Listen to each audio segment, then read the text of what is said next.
Welcome to Beyond the Board, brought to you by eLearning Jamaica. In this series of videos, we are focusing on the interactive panel by demonstrating usage in teaching and ways students can utilize it. Our facilitator is Garfield Morrison. We hope you find this series informative. Hi everyone, this is Garfield. I am with eLearning Jamaica Company Limited. We are an entity of the Ministry of Education. Today we'll be taking a look at the interactive panel. We have provided several interactive panels to schools across Jamaica.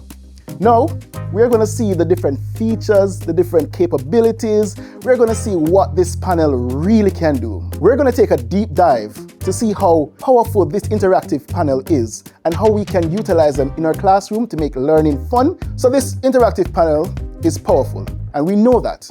But before we can talk about the power of the interactive panel and do some lessons and so forth, we're going to talk about the features that allow this interactive panel to be as powerful and as impactful as it's supposed to be in our classrooms. So there are three main features we're taking a look at today.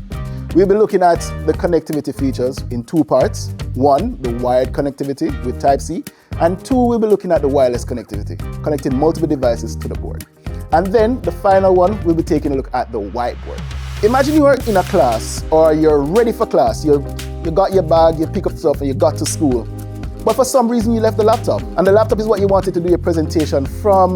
But at the same time you realize, I have my phone, I have the interactive panel, and I have a Type-C data cable. All you need to do, grab your phone, because you more likely have your lesson on it.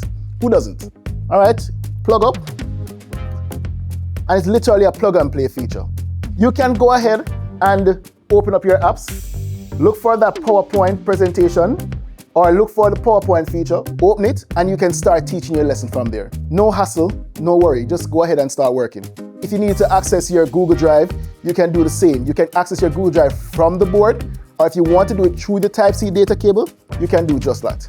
If you decide that you want to connect wirelessly to the board, you can do so. All you need to do first is take back your board to your interactive screen.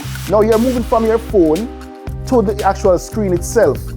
Now you go to the Share app, Screen Share app, and once you're on the same Wi-Fi platform, you can type in the code. You can just go ahead and beam the information from the board straight to their devices. For the final feature that we'll be looking at today, this is one that should be able to revolutionize your classroom. Remember when you used to have chalk and taught days? When you had to have chalk to write on the board, mess up your clothes, or then when you used to have markers for the whiteboard, we have taken that away. Now the board itself literally has a built-in whiteboard feature. The whiteboard feature you can go ahead and select and it will bring up the whiteboard. Let's go for some different themes. So we go to themes. Once you pop themes on, you can choose to add lines, but this time we're going for background. We want to change the colors. We can go from here to here. You know, we can make it nice because we want a classroom to be alive. Today we covered three basic features, just barely scratching the surface of how powerful this board is. Now, we connected our phone by utilizing the Type-C data cable. Then we showed how to connect wirelessly to multiple devices. And then we also showcased the whiteboard feature. All right, thank you guys for joining us for this video. And I trust you'll be here for the remainder of videos to come. All right? Go ahead, like, share, comment, and subscribe to our YouTube channel.